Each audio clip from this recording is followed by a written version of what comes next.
விண்ணமுதம் நிகழ்ச்சியை காண வந்திருக்கின்ற உங்களை அன்போடு இந்த நிகழ்ச்சிக்குள்ளே வரவேற்கிறேன்.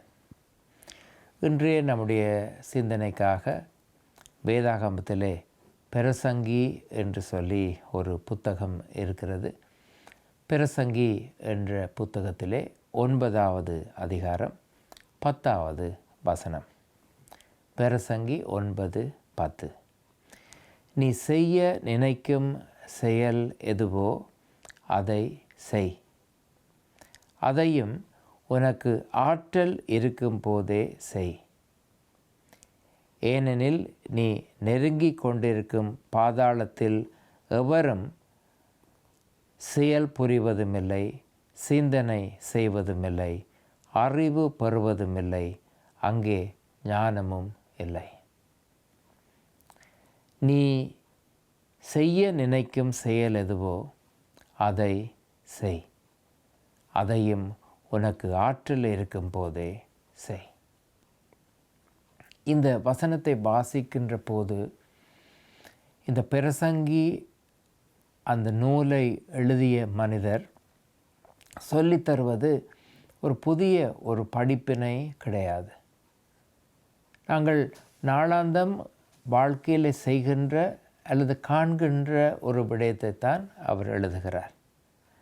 நீ ஏதோ ஒரு காரியத்தை உன்னுடைய வாழ்க்கையிலே செய்ய வேண்டும் என்று சொல்லி விரும்புகிறாய். நீ செய்ய விரும்புகிற காரியத்தை நீ செய்ய நினைக்கின்ற போதே அதை செய்துவிடு. அதுவும் உன்னால் செய்யக்கூடிய பலன் இருக்கின்ற போதே அதை செய்துவிடு. சமீபத்திலே நான் ஒரு நேர்முக உரையாடல் ஒன்றை நான் பார்த்தேன். அந்த அந்த உரையாடலிலே அவரை பேட்டி கண்ட மனிதர் பல கேள்விகளை ஒருவரிடத்திலே கேட்டார். அவர் ஒரு புகழ்பெற்ற ஒரு பாடகர். அந்த புகழ்பெற்ற பாடகரிடத்திலே பல கேள்விகள் கேட்கின்ற நேரம் அவர் விஷயங்கள் எல்லாவற்றையும் சொல்லிக்கொண்டு வந்தார். சொல்லிக்கொண்டு வருகிற நேரத்திலே இந்த பேட்டி கண்ட மனிதர் அவரை பார்த்து ஒரு கேள்வி ஒன்று கேட்டார். நீங்கள் இப்போது கிட்டத்தட்ட ஒரு முதுமை பருவத்தை நீங்கள் எய்தி கொண்டு இருக்கிறீர்கள். ஒரு காலத்திலே நீங்கள் இந்த உலகத்தை விட்டு நீங்கள் இல்லாமல் போவீர்கள். நீங்கள் எழுதிய பாடல்கள், நீங்கள் பாடிய பாடல்கள், நீங்கள் இந்த உலகத்திலே இல்லாத காலத்திலும் மக்களால் நினைவு கூறப்பட்டு மக்கள் விரும்புகின்ற பாடல்களாக இருக்குமா என்று ஒரு கேள்வியை கேட்டார். அப்போது அந்த பாடகர் ஒரு மறுமொழி மிகவும் இலகுவாக எளிமையாக சொன்னார், இல்லை என்று சொன்னார். அப்போது அந்த பேட்டி கண்டவர் கேட்டால், இதென்ன நீங்கள் இப்படி சொல்லுகிறீர்கள்? நீங்கள் தானே ஒரு புகழ்பெற்ற பாடகர். உங்களுடைய பாடல்கள் பலர் பாடியிருக்கிறார்கள், பல இடங்களில் புகழ் பெற்றிருக்கிறது, நீங்கள் பரிசுகள் கூட பெற்றிருக்கிறீர்கள். நீங்கள் என்ன நான் இல்லாமல் போனால் என்னுடைய பாடல்களும் இல்லாமல் போய்விடும் என்பதை போல சொல்லுகிறீர்கள் என்று அவர் கேட்டார். கேட்கிற போது அந்த பாடகர் சொன்னார், நிச்சயமாக நான் ஒரு நாள் இறந்து போவேன். இறந்து போகிற போது எனக்காக பலர் அழுவார்கள், எனக்காக துக்கம் கொண்டாடுவார்கள்.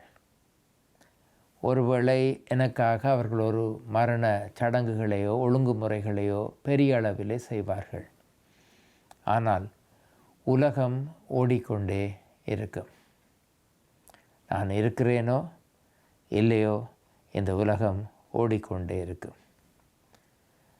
என்னை பற்றி பேசுகிறவர்கள், என்னுடைய பாடல்களை ரசிக்கிறவர்கள் ஒவ்வொருவரும் குடும்பங்களோடு இருக்கிறார்கள்.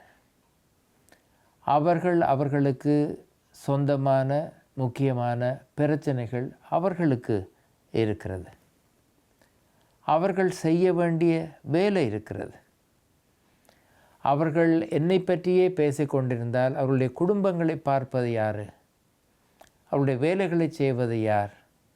அவருடைய பிரச்சனைகளை அணுகுவது, பிரச்சனைகளை தீர்த்து வைப்பது யார்? அவர்கள்தான் செய்ய வேண்டும். ஆகவே என்னை பற்றி எவ்வளவுதான் புகழ்ந்து பேசினாலும், என்னுடைய பாடல்களை எவ்வளவுதான் ரசித்தாலும்,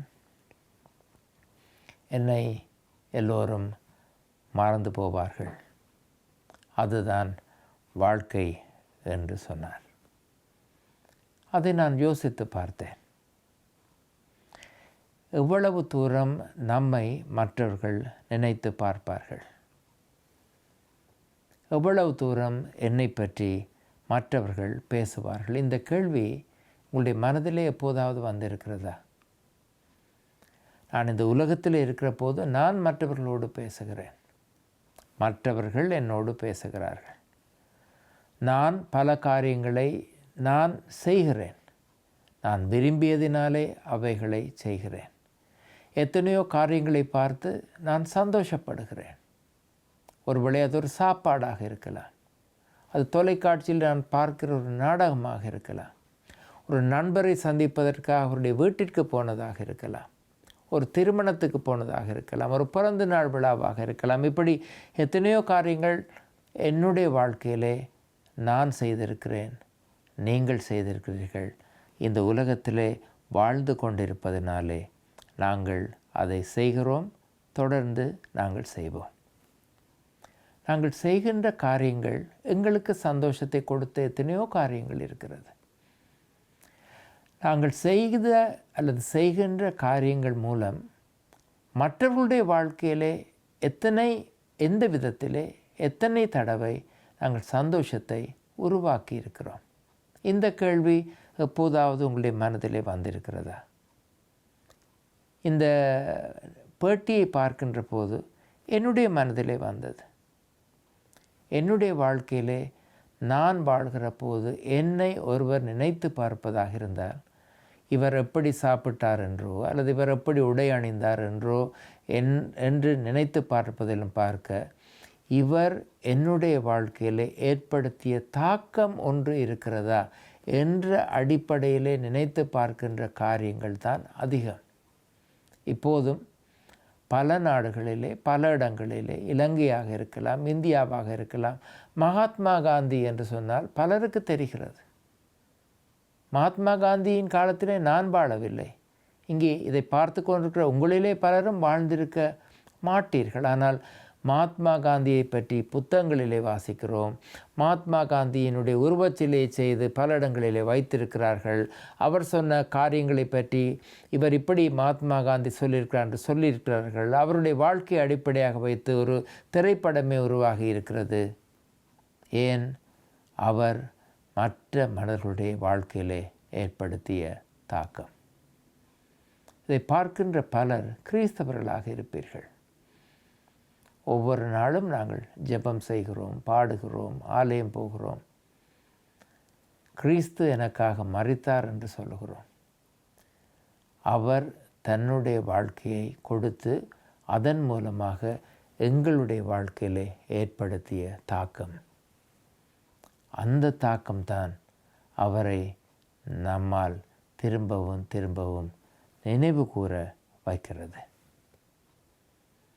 இந்த பிரசங்கி புத்தகத்தை எழுதிய மனிதர் வாழ்க்கையை பற்றி அலசி ஆராய்ந்திருக்கிறார். மனித வாழ்க்கைக்கு பொருத்தமான பல காரியங்களை பற்றி அவர் சொல்லியிருக்கிறார். வாழ்க்கையிலே நான் ஒரு சாதனை படைக்கின்ற ஒரு மனிதனாக என்னுடைய வாழ்க்கையிலே நான் வாழக்கூடும். அது ஒரு விளையாட்டாக இருக்கலாம், நான் ஓட்ட வீரனாக இருக்கலாம், இந்த ஓட்ட வீரத்திலே ஓட்ட பந்தயத்திலே நான் பல பதக்கங்களை வென்ற மனிதராக இருக்கலாம், அல்லது கிரிக்கெட் விளையாடுகின்ற ஒருவராக இருக்கலாம், நான் கிரிக்கெட் டீமில் இருந்து நான் அழகாக விளையாடிய ஒரு மனிதராக இருக்கலாம், அரசியல்வாதியாக இருக்கலாம், மருத்துவராக இருக்கலாம், எப்படியாகவும் இருக்கலாம். ஆனால் அந்த மனிதர் உலகத்தை விட்டு மறைந்து போகின்ற போது அவர் செய்த காரியங்கள் அவரோடு கூட குறைந்து போகும், மறைந்து போகும். காலப்பகுதியிலே இப்படி ஒரு மனிதர் வாழ்ந்தார் என்பதே பலருக்கு தெரியாமல் போய்விடும். அதனாலே தான் இந்த பிரசங்கி என்ற மனிதர் நமக்கு ஒரு அழகான புத்திமதி சொல்லி தருகிறார். உன்னுடைய வாழ்க்கை ஒன்று இப்போது கொடுக்கப்பட்டிருக்கிறது. நாம் எல்லோரும், இந்த நிகழ்ச்சியை பார்க்கின்ற எல்லோரும் இப்போது இந்த உலகத்திலே வாழ்ந்து கொண்டு இருக்கிறோம். நீ செய்ய நினைக்கும் செயல் எதுவோ அதை செய். அதையும் உனக்கு ஆற்றல் இருக்கும் போதே செய். நீ செய்ய நினைக்கின்ற காரியத்தை செய். ஆற்றல் இருக்கின்ற போதே அதை நீ செய். ஏனென்றால் இது நமக்காக பிரசங்கி சொல்லி தருகின்ற அழகான ஒரு பாடம். ஒரு மனிதர் தனிமையாக வீட்டிலே உட்கார்ந்து கொண்டிருக்கிறார். நான் தொலைபேசி எடுக்கிறேன். அந்த தனிமையாக உட்கார்ந்திருக்கிற மனிதரோடு தொலைபேசியிலே நான் பேசுகிறேன். அவர் சொல்லுவதை நான் கேட்கிறேன். அவருடைய மனதிலே ஒரு சந்தோஷத்தை நான் உருவாக்குகிறேன். எனக்கு தெரிந்த ஒரு நண்பர் இருக்கிறார். வாழ்க்கையிலே அவர் ஒரு கடினமான பாதையிலே போய்கொண்டிருக்கிறார். அவரிடத்துக்கு நான் அவரோடு பேசுகிறேன். இன்று நீ எந்த வேலையும் இல்லாமல் இருக்கிறாயா? நான் உன்னோடு வந்து சிறிது நேரத்தை செலவிடலாமா என்று கேட்கிறேன். அவரோடு நான் உட்கார்ந்து சில நேரம் சந்தோஷமாக பேசுகிறேன். வருகிறாய என்னோடு சேர்ந்து நாங்கள் சாப்பிட போகலாமா என்று அவரை சாப்பாட்டிற்கு அழைத்து கொண்டு போகிறேன். இப்படி பல சின்ன சின்ன காரியங்கள் எங்களால் செய்ய முடியும். நாங்கள் செய்கின்ற காரியங்களை மக்கள் மறந்து போக மாட்டார்கள். என்றால் நீங்கள் செய்த காரியங்களினாலே அவர்களுடைய வாழ்க்கையிலே மாற்றம் உருவாகி இருக்கிறது. அவர்கள் வேறு மனிதர்களாக உங்களால் மாற்றப்பட்டிருக்கிறார்கள். நான் கிறிஸ்தவன் என்று சொல்வதனாலே அல்ல, நீங்கள் கிறிஸ்தவனாக இருந்து செய்த காரியங்களினாலே மக்கள் தொடப்பட்டிருக்கிறார்கள், மாற்றப்பட்டிருக்கிறார்கள். அவருடைய வாழ்க்கை மாறி இருக்கிறது. அது மக்களுடைய மனதிலே நீங்கள் விட்டு போகின்ற ஒரு தாக்கம். உங்களுடைய பதக்கங்களோ, எங்களுடைய புகழோ, என்னுடைய பணமோ, நான் செய்த வேலையோ அது அல்ல. நீங்கள் மக்களுடைய உள்ளத்திலே என்ன விதத்திலே தொட்டீர்களோ அதுதான் நீங்கள் விட்டு போகின்ற பொக்கிஷம். அதைத்தான் பிரசங்கி நமக்கு அழகாக சொல்லிக் கொடுக்கிறார். நம்முடைய வாழ்க்கையிலே இன்றிலிருந்து நாங்கள் யோசித்து பார்ப்போம். நம்முடைய வாழ்க்கையிலே இன்று முதல் எப்படி என்னுடைய வாழ்க்கை மூலம் இன்னொருவரை என்னால் தொட முடியும்?